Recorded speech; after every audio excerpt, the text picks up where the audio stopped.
देख रहे हैं स्पेशल रिपोर्ट न्यूज रूम से, आपके साथ मैं हूं अंजना ओम कश्यप। बड़ी खबर के साथ हम शुरुआत कर रहे हैं। हाथरस कांड में एसआईटी की जांच तेज रफ्तार में इस वक्त चल रही है और एसआईटी ने अब आरोपियों के पूछताछ का पूरा काम आगे बढ़ाया है।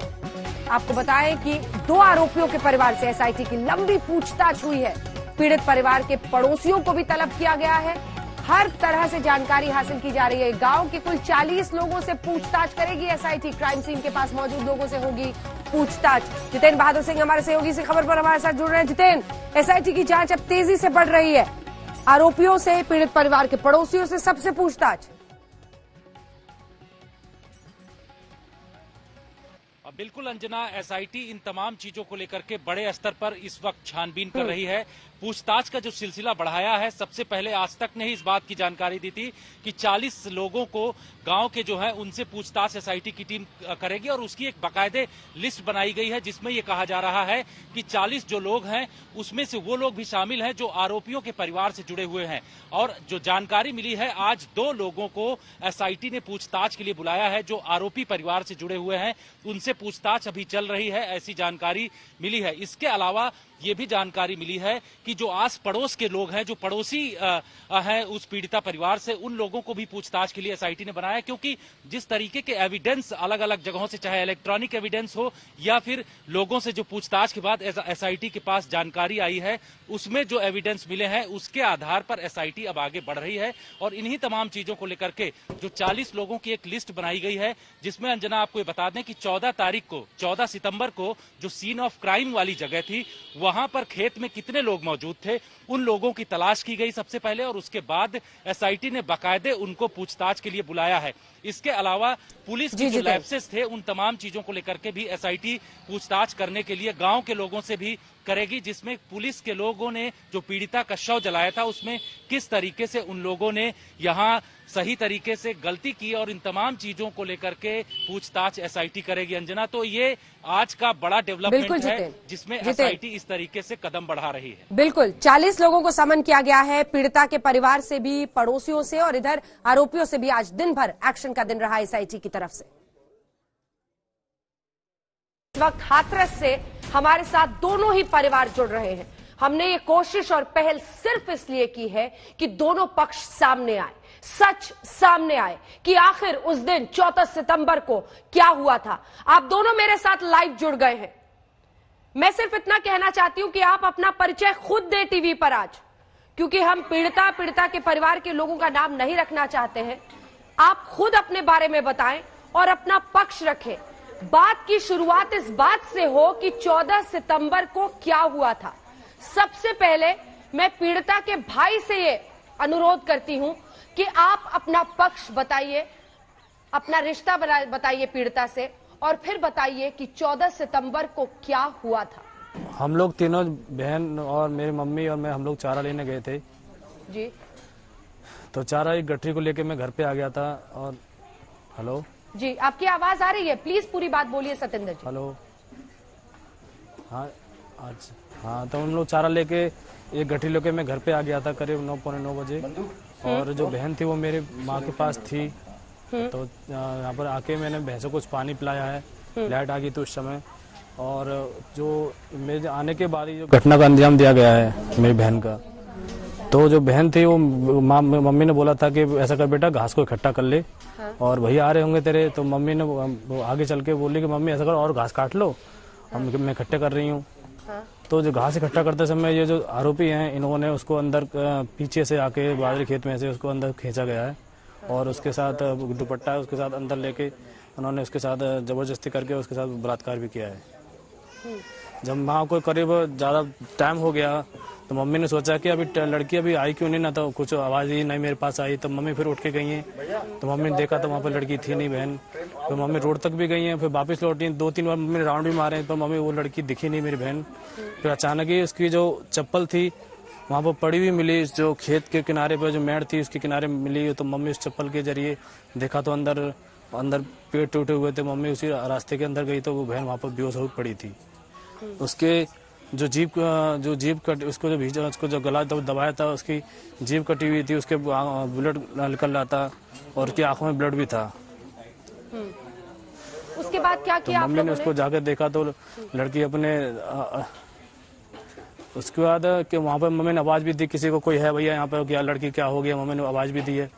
तो जिसका जो खेत है, छोटू बोलते हैं उस लड़के को, उसके पिताजी का नाम ओम प्रकाश है, उसको चेरू बोलते हैं। तो लड़का वहाँ पे आया है, मम्मी ने उससे बोला कि बेटा ये क्या हो गया, ऐसा मेरे भैया लड़के को बुला दीजिए घर से। तो लड़का मेरे पास यहाँ पे आया, मैं जब उस समय भैंस को पानी पिला रहा था, तो लड़का बोल रहा है कि तेरी बहन बेहोश हो गई है और जल्दी जा, बीमार हो गई है। तो मैं जैसे थे वैसे मैं मोटरसाइकिल लेके वहाँ पर रोड पहुँचा हूँ, खेत पर पहुंचा हूँ। तो वहाँ पर मैंने गाड़ी खड़ी कर, तो मेरे को लगा ऐसा तो नहीं बहन को कहीं सांप ने तो नहीं काट लिया, चारा काट रही होगी। तो मैं उसको पास में जग गया हूँ। तो वहाँ पर जब थोड़ी होश में थी, किसी ने पानी वहाँ पर डाला था, मम्मी ने डलवाया हो किसी पे। तो हम जब देखा है तो मम्मी ने पूछा, मैंने बहन क्या बात हो गई। तो बहन ने थोड़ा, उसके जीभ तो ब्लड भी निकल रहा था, तो उसने अपनी लड़कती आवाज़ में बोला कि भैया। मैंने हाँ बोल, क्या बात है बेटा, कि गुड्डू का लड़का संदीप, और कहते कहते वो बेहोश हो गई। मैंने कहा और बता बेटा, जब तक बेहोश हो चुकी, फिर सब लोग वहाँ पर इकट्ठे हुए थे, काफ़ी लेडीज़ें थी वहाँ पर, इतने ध्यान नहीं कौन कौन थी वहाँ पर। सब लोग बोले इसको लेके जा, नहीं तो मर जाएगी ये। फिर मैंने उठाने की कोशिश करी है, तो वो बिल्कुल अपना सर बिल्कुल जैसे पैरालाइज की तरह होती है, और उसकी गर्दन वर्दन बिल्कुल ढीली विली पड़ी हुई थी बिल्कुल। तो उसको जैसे तैसे मैं उसको उठा के लेके गया हूँ अपने बाइक तक, रोड तक। तो वहाँ पर मैंने उसको बैठाया अपनी बाइक पे, और मैं चला के, और मम्मी पीछे बैठ के हम लोग चंपा थाने गए। आप अस्पताल नहीं जाकर थाने उसके गए, बाद इसकी क्या वजह थी? रास्ते जी हाँ, थाने लेके गया। थाना ये था, जो लड़का जो आरोपी बताया गया, बताया था, मैंने उसके पहले रिपोर्ट करे, ऐसा हो सकता है कि पहले ये पुलिस केस है, और मेरे पास फ़ोन भी नहीं था कि मैं फ़ोन करके किसी 100 नंबर कॉल करके बुलाऊं। तो उस समय मेरा दिमाग किसी काम नहीं कर रहा था कि ये क्या हुआ। मेरे तो अचानक ही पहली बार ऐसी घटना हुई है। मैं वापस यहाँ लौटूंगी, और आप लोग थाने पहुंचे, वहां पे फिर क्या हुआ, चबूतरा पर आपने क्या किया, मैं सब आपसे पूछूंगी। हमारे साथ आरोपी पक्ष भी है और उनके भाई भी हमारे साथ जुड़ रहे हैं। तो आपसे मैंने अब अनुरोध करूंगी कि आप अपना परिचय बताकर, जहां तक मेरी जानकारी है आप लवकुश के परिवार से हैं, आप अपना पक्ष रखें। आपके पास क्या जानकारी है, आपके भाई कहाँ थे उस वक्त, और क्या हुआ था आपके हिसाब से 14 सितंबर को? मेरा जो रवि भाई है, वो यहाँ चारा काट रहा था, भैंस पे आ रहा था अपनी। और वहाँ जो घटना हुई है, वहाँ ऐसा कुछ नहीं था, न कहा वहाँ कोई शोर था, ना कोई हल्ला था। इन परिवार वालों को ही बताया वहाँ क्या बात हुई है, क्या नहीं हुई है। कैसे जानकारी मिली रवि को, और आपके परिवार को कैसे जानकारी मिली कि वहां ये घटना घटी है? क्योंकि गांव के बाकी लोग तो जा ही रहे थे। लवकुश की मां का कहना है कि उनके बेटे ने पानी भी वहां ले जाकर पिलाया। आप लोगों को कैसे पता चला? हमारे घर पुलिस आई थी। हाँ, कितने बजे? संदीप के बारे में पूछ रही थी, संदीप कहाँ है, संदीप कहाँ है। कितने बजे? करीबन 11 साढ़े 11 बजे के समथिंग। मतलब 9 से 10 के बीच में ये घटना घटी थी। आपके घर पर पुलिस 11 साढ़े 11 के बीच में आई, तभी आप लोगों को पहली बार जानकारी मिली घटना के बारे में। तब क्या रवि घर में आप लोगों के साथ था? कहाँ था रवि? हाँ जी, घर पे ही था, हमारे पास ही था। कितने बजे से था वो? कहीं नहीं निकला उस दिन? कहीं नहीं निकला, यहाँ चारा काट के और यहाँ पे गाय भैंसों को पिला रहा था और चारा कूट रहा था मशीन पे। आप लोग सभी लोगों की नजर के सामने था। कितने लोग थे परिवार में उस वक्त जिन्होंने देखा है उसको वहां पर? क्या आपके आसपास का कोई पड़ोसी भी है जो ये बता सकता है कि उस वक्त वो घर पर ही था? हमारे पड़ोसी तो यही हैं, वाल्मीकि। मतलब आप ये दावा कर रहे हैं कि उस वक्त रवि घर पर ही था? फिर आपको क्या लगता है? पड़ोसी तो पीछे रहता है ना। हाँ, ठीक है। तो आपके हिसाब से क्या हुआ था? अब तो आपका भाई आरोपी बनाकर जेल में इस वक्त है, आरोपी है वो इस पूरे मामले में। आपको क्या लगता है क्या हुआ है? या हम तो ये चाह रहे हैं मैम, इसकी सीबीआई जांच होनी चाहिए और नार्को टेस्ट होना चाहिए। एसआईटी चल रही है, दूध का दूध पानी का पानी अपने आप हो जाए। इनके घर वाले कुछ पहुंच चुके थे वहां पर, लेडीज वगैरह पहुंच चुकी थी, तो हमने क्या उसको पहले से समझा दिया था क्या? ये बताइए आप कि हमारे को इनसे कोई ज्यादा पहले खूब बोलते चाहते थे ये लोग, हमसे कोई ज्यादा मेरी बात सुन, ठीक है, एक एक करके बोलिए। उसने तो वहाँ पानी भी पिलाया है। वहां तो अब सभी लोग पानी पिलाएंगे ना, वहां पर सभी लोग पानी पिलाएंगे अब तो। अरे मैं ये चाह रहा हूँ सीबीआई जांच होनी चाहिए, नार्को टेस्ट होना चाहिए, एसआईटी की जांच चल रही है। दूध का दूध पानी का पानी अपने आप आएगा। जो दोषी है उसे कड़ी से कड़ी सजा मिलनी चाहिए। अगर पीड़िता परिवार को होता हो तो हम तो ये चाह रहे हैं के लिए पीड़िता परिवार का किसी का हुआ हो तो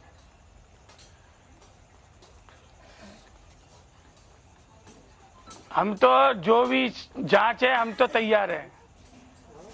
वो बहन तेरी नहीं थी, वो हमारी भी थी। हम भी चाह रहे हैं वो दोषी कौन है। वो तो अच्छा, वो लड़की को सांस लौट के आ गई। ये तो तुम्हें ही पता है, तुम वहाँ क्या करके ले गए हो। ये तो तुम्हें ही पता है, वहाँ कोई ऐसा हल्ला नहीं, गुल्ला नहीं, ना कोई शोर नहीं। ये वहाँ से क्या करके ले गए इनको ही पता है। नहीं तो हम कह तो रहे, जो दोषी होगा उसे कड़ी से कड़ी सजा मिलनी चाहिए। हाँ तो मिलेगी, वो मिलेगी, जरूर मिलेगी, ऐसी बात नहीं है। जो जिसने करा वो भरेगा। जो दोषी है उसे कड़ी से कड़ी सजा मिलनी चाहिए। आपके घर से कौन बात करता था मुख्य आरोपी संदीप? तो उसकी कॉल रिकॉर्ड तो होंगी, कॉल। हाँ तो कोई रिकॉर्ड तो होगा उसका, कोई वीडियो मतलब ऑडियो भी तो हो गई उसकी, कौन बात करता है। चलो नंबर तो मेरा है, वो तो है ही। आपका नंबर है। यूपी पुलिस ने रिकॉर्ड्स जारी किए हैं, कॉल डिटेल रिकॉर्ड, सीडीआर जिसे कहा जाता है। उसके बिना पर यह बताया जा रहा है कि 5 घंटे मार्च के महीने तक बातचीत हुई है। आपके घर से किसकी बात होती थी मुख्य आरोपी संदीप से? जी ये तो हम लोगों को पता नहीं किससे बात होती थी, ये तो सब फेक लग रहा है मेरे को तो आपने अपना फोन नंबर किसी को दिया था क्या यूज करने के लिए? घर पे एक क्योंकि आप ही का कॉल था, आप ही का वो नंबर है जिसकी सीडीआर सामने आई है। आपने अपना नंबर किसी को दिया था क्या फैमिली में? जी। किसको? जी नंबर तो यहाँ पर गांव में कई लोगों पे है, कई लोगों पे मोहल्ले में भी है और ठाकुरों में भी है कुछ लोगों पे। नहीं, आपने अपना फोन, क्योंकि आपके फोन नंबर से कई बार कॉल है और उस फोन नंबर से कई बार आपके नंबर पर कॉल है। आपने अपना फोन किसी को दिया था क्या घर में? जी मेरी मौजूदगी में नहीं दिया है क्योंकि अगर हो सकता है पापा ने किसी को दिया हो तो पापा को इतना पता नहीं है, क्योंकि घर में मोबाइल रहता है, पापा के पास ही रहता है। तो ये आपने दोनों पक्षों की बात सुनी हाथरस कांड में, लेकिन अभी न्याय का इंतजार है और इस बात का इंतजार है कि जांच से क्या निष्कर्ष सामने निकलता है। देखिए, एसआईटी ने अपनी तरफ से पूरी तेजी से जांच को आगे ले जा रही है। स्पेशल 40 यानी अलग अलग लोगों को बुलाया जा रहा है। इधर आरोपियों के परिवार से भी पूछताछ हुई है, पीड़िता के भी पड़ोसियों से पूछताछ हो रही है, यानी तेज रफ्तार जांच जारी है।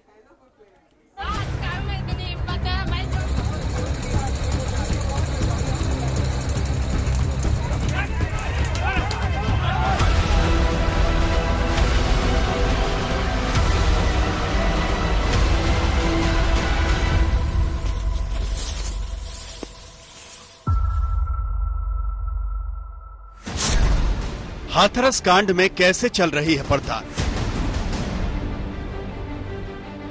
कब तक सामने आएगा हाथरस कांड का सच?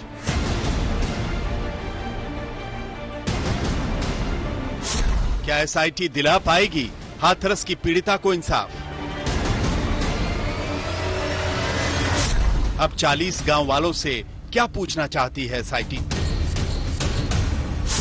हाथरस की निर्भया का परिवार अचानक क्यों डरने लगा है? षड्यंत्रों से बचाया जा रहा है, हर तरीका से बचाया जा रहा है। अचानक गांव छोड़कर क्यों जाना चाहता है पीड़िता का परिवार? तो इस गांव में हमारा रहना बहुत ज्यादा ठीक नहीं है, क्योंकि बहुत ज्यादा हम हर तरीका से तरह के अफवाह उड़ा रहे हैं। ऊपर से ऊपर मारने की धमकी दी जा रही है छोटे भाई को। जब एक संदीप नहीं रहेगा तो दूसरा संदीप कैसे रह पाएगा, ये भी हमने सुना जा रहा है। ये तमाम सवाल हैं जिनके जवाब इस वक्त देश जानना चाहता है। हाथरस कांड को लेकर हर किसी के जहन में यही चल रहा है कि पीड़िता को इंसाफ कैसे और कब मिलेगा। हाथरस कांड की जांच यूपी पुलिस की स्पेशल इन्वेस्टिगेटिव टीम यानी SIT के पास है।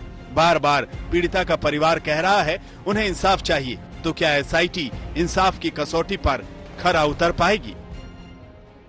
ये तो आरोप है। अब हम तो जा चीज में हम कुछ ना कह रहे, हम तो ये कह रहे हैं सरकार से कि हमें तो न्याय चाहिए, हमें तो न्याय चाहिए। सरकार से हमारी यही उम्मीद है, हम इससे ज्यादा और कुछ बोलने के लिए तैयार नहीं है।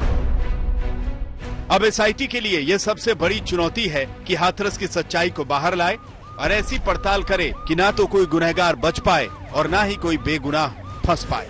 इन सब मुश्किलों और चुनौतियों को दिमाग में रखते हुए SIT ने एक स्पेशल 40 प्लान बनाया है। तो आइए सबसे पहले आपको दिखाते हैं कि आखिर SIT का ये स्पेशल 40 प्लान है क्या।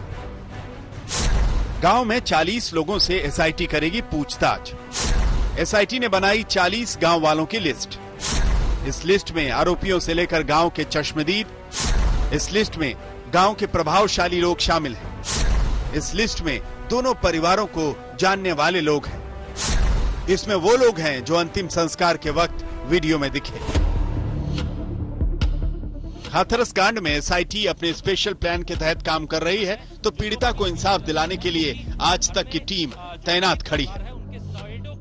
यहाँ से 200 मीटर की दूरी पर वो जगह मौजूद है जहां पर पीड़िता के शव को जलाया गया था। और यहीं से ये आप जो देख रहे हैं ये ट्यूबवेल है। ट्यूबवेल पर कुछ लोग मौजूद थे उस दिन, इनसे भी पूछताछ के लिए SIT ने यहां से बुलाया है। और ये गांव का वो हिस्सा है जो किनारे का हिस्सा पड़ता है। यहां पर भी लोगों से जो यहां घरों में मौजूद थे उनको भी पूछताछ के लिए बुलाया गया है। तो इस तरीके की जानकारी मिल रही कि पुलिस ने आखिर किस तरीके से इस पूरे मामले में लैप्स किए हैं, उनकी छानबीन के लिए SIT इनसे पूछताछ के लिए बुला रही है। गांव में माहौल क्या है, पीड़िता के परिवार की सुरक्षा कैसी है, पीड़िता का परिवार क्यों डर रहा है, क्यों पीड़िता का परिवार गांव छोड़कर जाना चाहता है, इन सब की जानकारी लेने के लिए DIG शलभ माथुर भी हाथरस पहुंचे और DIG साहब ने पीड़िता के परिवार से मुलाकात की। पूरी सुरक्षा व्यवस्था यहाँ पर दी जा रही है। कोर्ट के भी आदेश थे कि परिवार को सुरक्षा का एहसास होना चाहिए।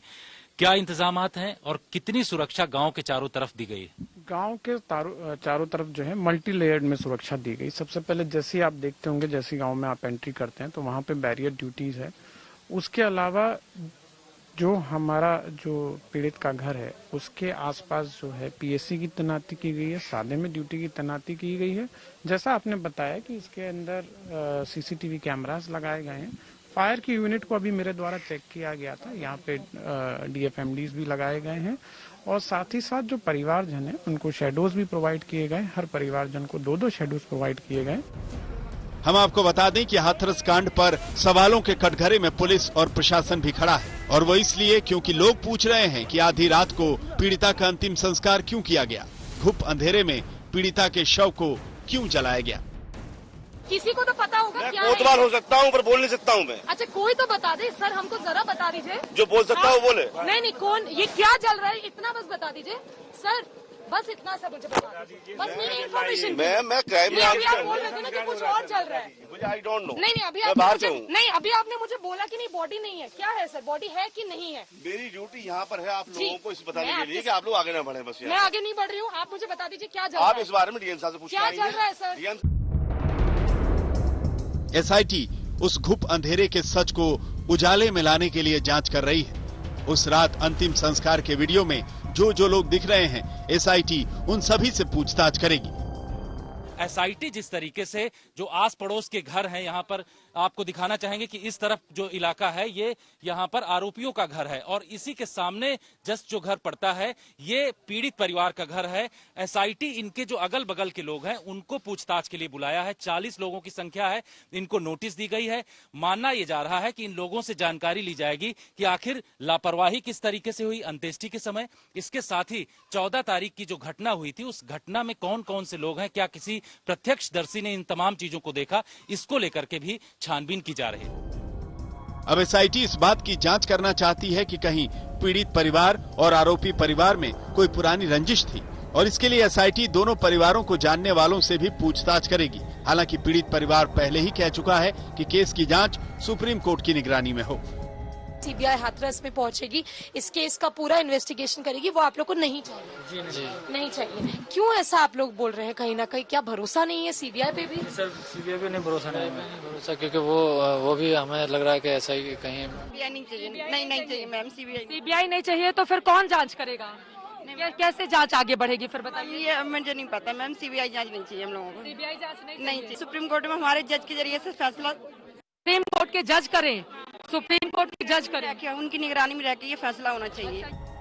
ऐसे में परिवार का विश्वास न टूटे, एसआईटी की जिम्मेदारी और बढ़ गई है, क्योंकि उन्हें हाथरस केस में अपनी विश्वसनीयता को भी बनाए रखने की चुनौती होगी। जितेंद्र बहादुर सिंह, हाथरस, आज तक। आइए आपको फिर से सीधे हाथरस लिए चलते हैं। हमारे दोनों सहयोगी जितेंद्र बहादुर सिंह और शिवेन हमारे साथ इस वक्त जुड़े हुए हैं। बड़ी खबर इस वक्त की पहले आपको बता दें, कुल मिलाकर अब इस मामले में जांच के निष्कर्ष का इंतजार है। हाथरस कांड के बाद एसपी की एक बड़ी पहल है जो आपको बता दें, और इसी पर शिवेन से मेरा सवाल भी होगा, क्योंकि हाथरस कांड के बाद एसपी ने ये कोशिश की है कि एक शांति सभा बुलाई जाए।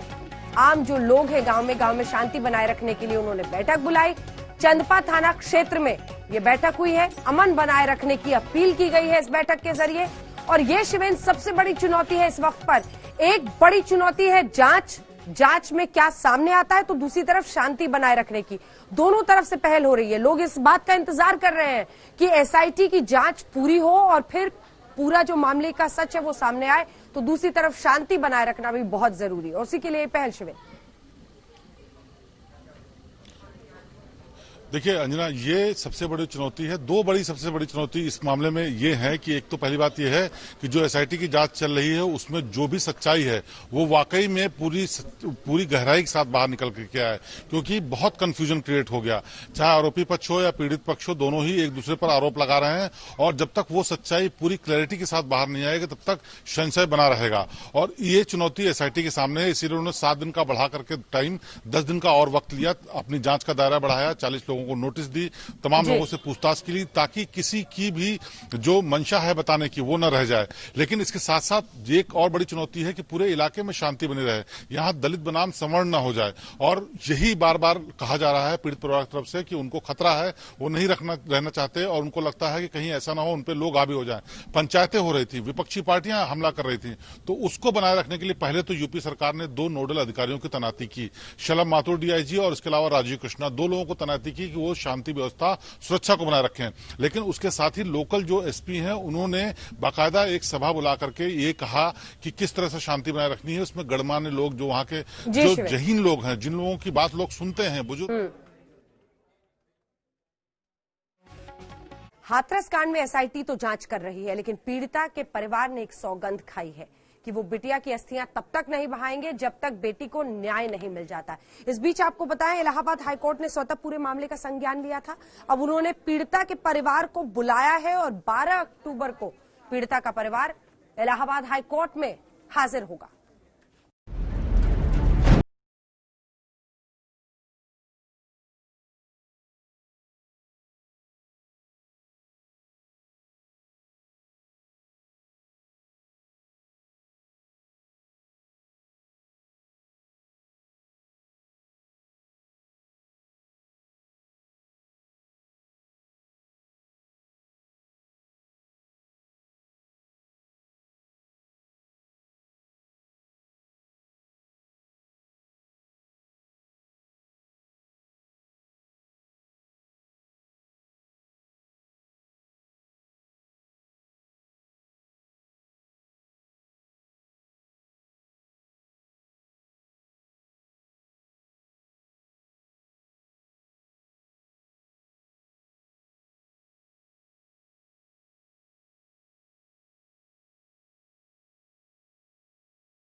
जी नहीं, बचत अभी नहीं करेंगे जब तक न्याय नहीं होगा, जब तक नहीं बचत करिए, और ये भी जब तक पूरी तरह से पता नहीं पड़ जाएगी जब तक हम नहीं करेंगे। अब इंसाफ के लिए पीड़िता का परिवार इलाहाबाद हाई कोर्ट जाएगा। जी हां, परिवार के 5 सदस्य 11 अक्टूबर को हाई कोर्ट जाने के लिए निकलेंगे। हम आपको बता दें कि हाई कोर्ट ने इस मामले में स्वतः संज्ञान लिया है और 12 अक्टूबर को DGP, SCS home, DM, SP समेत कई अधिकारियों को तलब किया गया है। देखो 11 तक को बोला गया जाने को, 12 तक हमें पहुंचना है वहाँ पर। और देखो बोला गया कि हमको आपको पूरी सेफ्टी के साथ, सुरक्षा के साथ लेके जाएंगे, आपको जो भी रहने वहने की व्यवस्था सब की जाएगी और सुरक्षित हम लोग यहाँ पर पहुँचाएंगे। क्या लिखित दिया है आपने? लिखित तो हमने दिया है कि उन्होंने पूछा था कि आप लोग कौन कौन जाने वाले हैं यहाँ से, तो हम लोग उसमें 5 सदस्य जाएंगे और पीछे से हमारे जो कुछ रिश्तेदार वो भी जाएंगे हमारे पीछे। हाथरस कांड की चर्चा देश भर में हो रही है। हाथरस के बुलगड़ी गांव में पीड़िता के साथ जो कुछ हुआ उसके लिए इंसाफ की आवाज उठा रहे हैं। समाज सेवी मेधा पाटेकर और संदीप पांडे भी हाथरस पहुंचे और यहां उन्होंने पीड़िता को लेकर यूपी सरकार पर सवाल उठाए। प्रदेश में जो लगातार महिलाओं पर बहुत ही बर्बरता के साथ अत्याचार हो रहे हैं, उसकी खबर अगर नहीं लेंगे, दखल नहीं लेंगे तो ये बढ़ते जाएंगे। क्या आपको लगता है सरकार, संगठनों को लगता है कि जाकर परिवार से बात करके, और जो कथित रेप की बात आ गई है तो सच्चाई क्या है वो भी जानना चाहिए, और सच्चाई अत्याचार और अन्याय की जहाँ भी होती है हम उनको समर्थन देने के लिए जाते हैं, ताकि कार्रवाई भी सही होनी चाहिए। हाँ, ऐसा नहीं कि दूसरी बाजू हम सुनना नहीं चाहते हैं, हम तो पारदर्शिता के साथ काम करने वाले लोग हैं। मैं किसी पार्टी से जुड़ी नहीं हूँ।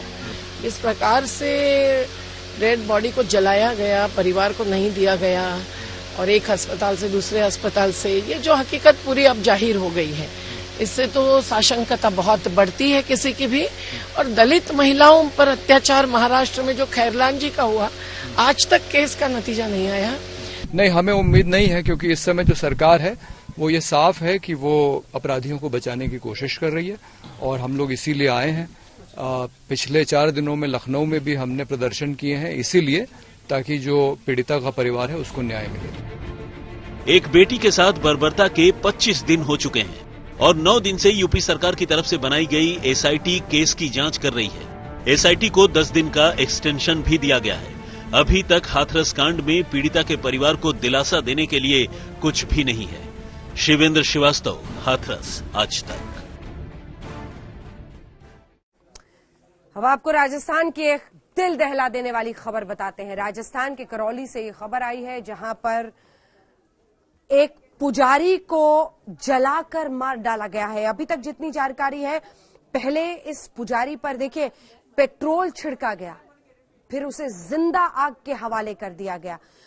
दबंगों पर यह आरोप है। और जयपुर के सवाई माधो सिंह अस्पताल में पुजारी की मौत हो गई है। इसके बाद से राजस्थान की सियासत आप समझ सकते हैं गर्म है। राजस्थान में पुजारी के साथ बर्बरता।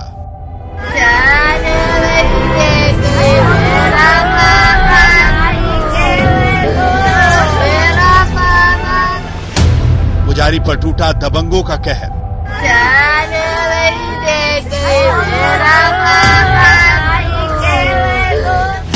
पुजारी पर पेट्रोल छिड़क कर आग लगा दी।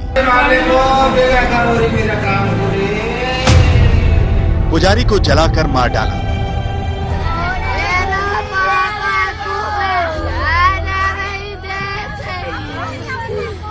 ये चीखें सुनकर किसी पत्थर दिल का कलेजा फूट गया।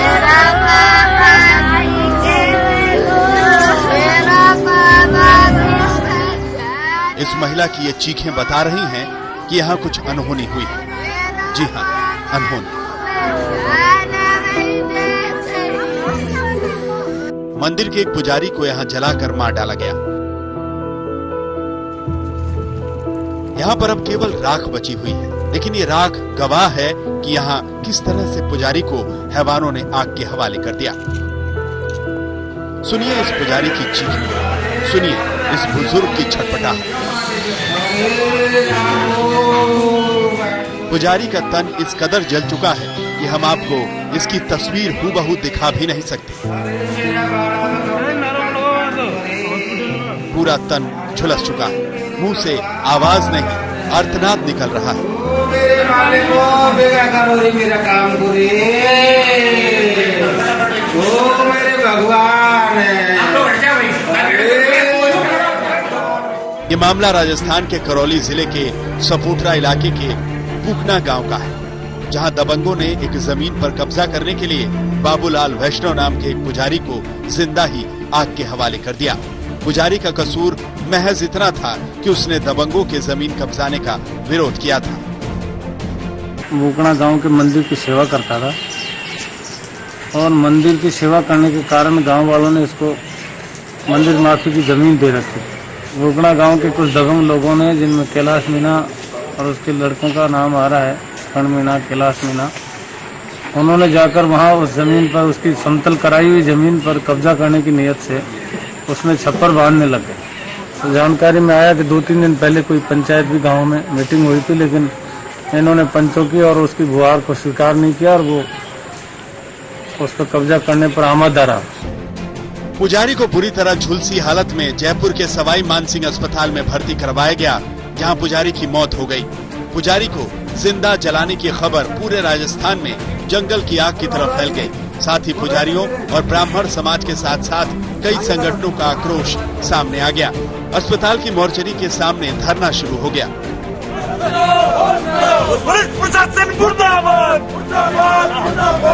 करौली में पुजारी बाबूलाल वैष्णव की बर्बरता से इस हत्या की खबर आई तो इस पर पुलिस प्रशासन के होश उड़ गए। पुलिस ने एफएसएल की टीम मौके पर बुलाई। मृतक पुजारी के परिजनों ने इस मामले में सपोटरा थाने में 6 लोगों के खिलाफ नामजद रिपोर्ट दर्ज कराई। इसके बाद करौली के एसपी मृदुल कछवाहा ने एसआईटी का गठन कर दिया, जिसने घटना के मुख्य आरोपी कैलाश मीणा को गुरुवार रात ही गिरफ्तार कर लिया।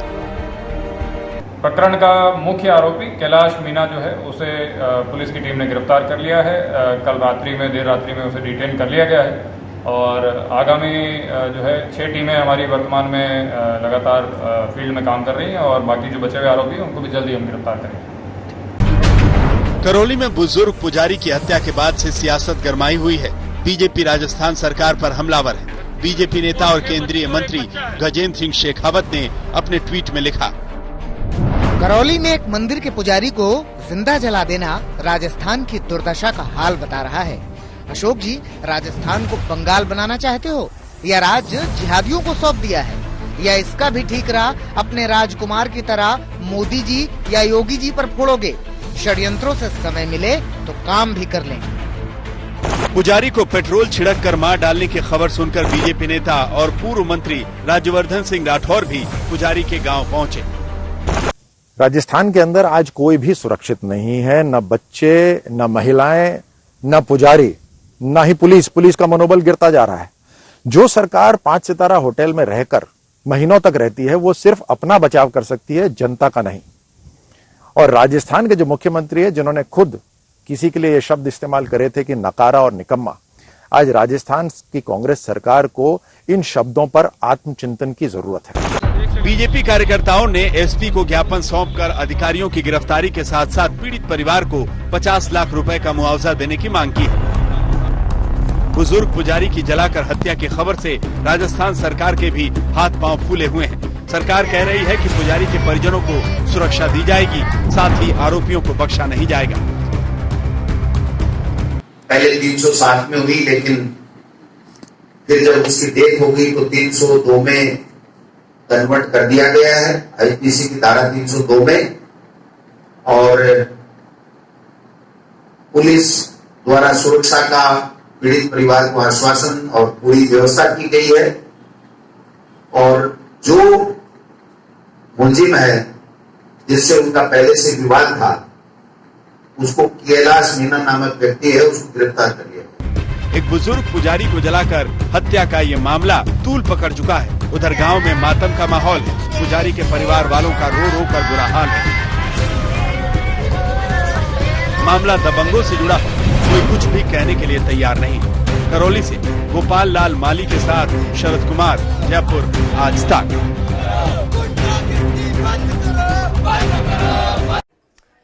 और अब बात करते हैं टीआरपी घोटाले की। आपको बताते हैं कैसे रिपब्लिक टीवी का एक एक झूठ अब सामने आ रहा है, क्योंकि किसी भी आरोपी ने इंडिया टुडे ग्रुप का नाम ही नहीं लिया था। दूसरी तरफ जो 4 आरोपी थे वो कोर्ट में पेश किए गए और अब पुलिस को आगे 12 अक्टूबर तक के लिए पुलिस रिमांड मिल गई है। बीएआरसी ने जो अपनी एनालिटिकल रिपोर्ट सबमिट की है, उसमें जो नाम सामने आया है वो है रिपब्लिक टेलीविजन का, जिसमें के सस्पिशंस ट्रेंड्स टीआरपी के देखे गए। मुंबई के पुलिस कमिश्नर परमबीर सिंह ने सारे खेल का खुलासा कर दिया, साफ कर दिया कि रिपब्लिक टीवी किस तरह टीआरपी चोरी कर रहा था। बीएआरसी ने जो अपनी एनालिटिकल रिपोर्ट सबमिट की है, उसमें जो नाम सामने आया है वो है रिपब्लिक टेलीविजन का, जिसमें के सस्पिशंस ट्रेंड्स टीआरपी के देखे गए। हमने ऐसे कस्टमर्स जिनको अप्रोच किया गया था, मैनिपुलेट किया गया था, जब उनको बुला के उनसे पूछताछ करी तो उन्होंने एडमिट किया कि उनको पैसा दिया गया था ये विशेष चैनल को ऑपरेट करने के लिए। रिपब्लिक टीवी की टीआरपी चोरी रंगे हाथ पकड़ी गई तो चैनल बिलबिला उठा। पहले तो चैनल की तरफ से सफाई आई, फिर पुलिस कमिश्नर के खिलाफ मानहानि के मुकदमे की गीदड़ भभकी दी गई। यही नहीं, रिपब्लिक ने अपना नाम फंसता देखकर इंडिया टुडे टीवी का नाम घसीटने की शुरुआत कर दी। रात में ही मुंबई पुलिस ने साफ किया कि इंडिया टुडे के खिलाफ कोई सबूत नहीं है। एफआईआर में क्या दिखाई दिया गया और इन्वेस्टिगेशन से आपको क्या पता चला?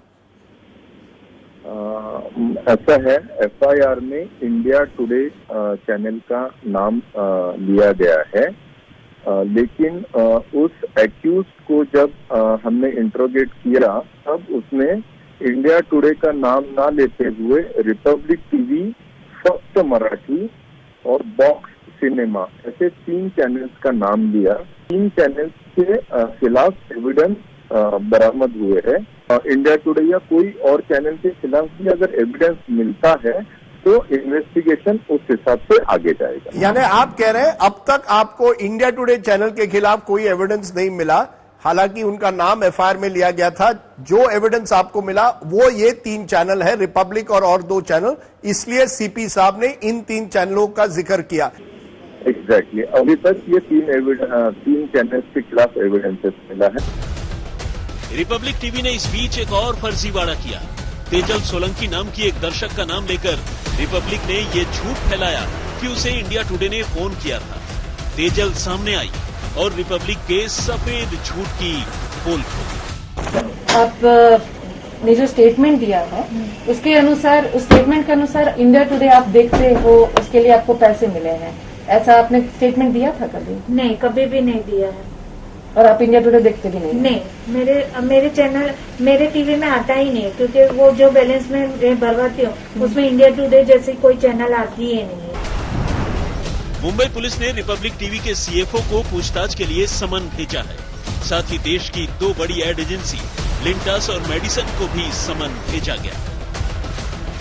मुंबई पुलिस पूछताछ करेगी सारे एडवर्टीजमेंट्स जो रिपब्लिक टीवी, बॉक्स सिनेमा और फक्त मराठी को मिले थे, इनके बारे में, और कितना रेवेन्यू इन एडवर्टीजमेंट्स के तहत मिला है वो पता लगाने की कोशिश की जाएगी। मुंबई पुलिस कमिश्नर ने ये साफ बताया था कि जो भी एडवर्टीजमेंट्स इन चैनल्स को मिले हैं, इस तरीके से टीआरपी में फेरबदल करने के बाद, टीआरपी को रिग करने के बाद वो प्रोसीड्स ऑफ क्राइम माने जाएंगे, और इसीलिए मेडिसन और लिंटास के अफसरों को बुलाया गया है और उनसे उन सारे एडवर्टीजमेंट्स जो इन चैनलों को मिले थे उनसे पूछताछ की जाएगी, उनसे सारी डिटेल्स ली जाएगी।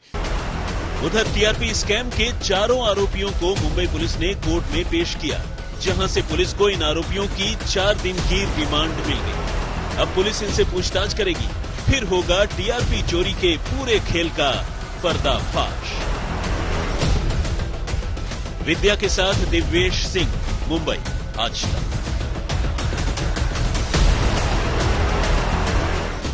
तो अब रिपब्लिक टीवी के सीएफओ को समन भेजा है मुंबई पुलिस ने। इस बीच आपको बताएं जिस तरह की तमाम जानकारियां आ रही थी, आरोपियों ने क्या कहा है, तफ्तीश पूरे मामले में टीआरपी घोटाले की कैसे आगे बढ़ रही है, बातचीत की हमारे सहयोगी राहुल कंवल ने मुंबई पुलिस के एडिशनल सीपी से। क्या कुछ चैनल टीआरपी में स्कैम कर रहे हैं, लोगों को पैसे देकर अपना चैनल दिखा रहे हैं? हम आपसे जानना चाहते हैं कि आपकी अब तक की तहकीकात आज किस मोड़ पे खड़ी है, अब तक आपके सामने किस तरह के सबूत, किस तरह की तफ्तीश सामने आई है?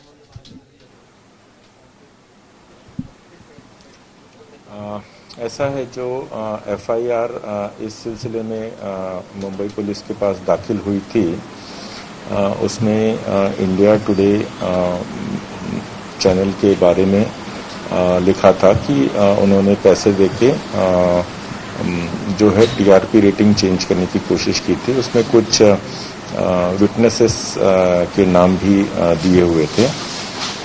जैसे ही हमारी इन्वेस्टिगेशन शुरू हुई और एक्यूज्ड को हमने अरेस्ट किया, उस एक्यूज्ड की जब जबानी ली गई तब उसने बाकी 3 चैनल्स के बारे में बताया, जैसे रिपब्लिक टीवी हो गया, फक्त मराठी हो गया और बॉक्स सिनेमा। तो ये चैनल्स के बारे में उन्होंने बताया। फिर हमने जो हाउस होल्डर्स थे जहां पर इन्होंने ये पेमेंट किया हुआ था, इसकी जो कबूली दी, उस हिसाब से वो हाउस होल्डर्स के पास जाके जब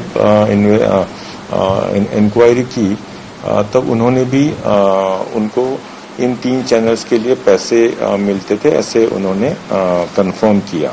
जो लोग आपको भामरे साहब इस वक्त आज तक पर देख रहे हैं, उनके जहन में ये सवाल होगा और ये सवाल लाजमी भी है कि अगर फर्स्ट इंफॉर्मेशन रिपोर्ट यानी एफआईआर में शुरुआती शिकायत इंडिया टुडे चैनल पर होती है, तो ऐसे कैसे हुआ कि आपकी जब तहकीकात हुई, आपने जब गिरफ्तारियां करनी स्टार्ट की, आपने जब इन्वेस्टिगेशन की, तो नाम रिपब्लिक टेलीविजन और उसके प्रमोटर्स का सामने आया? ऐसे कैसे हुआ कि शुरुआती जो शिकायत है वो किसी और के खिलाफ है और जांच में किसी और का नाम सामने आया? ये कैसे हुआ, ये बताइए सर।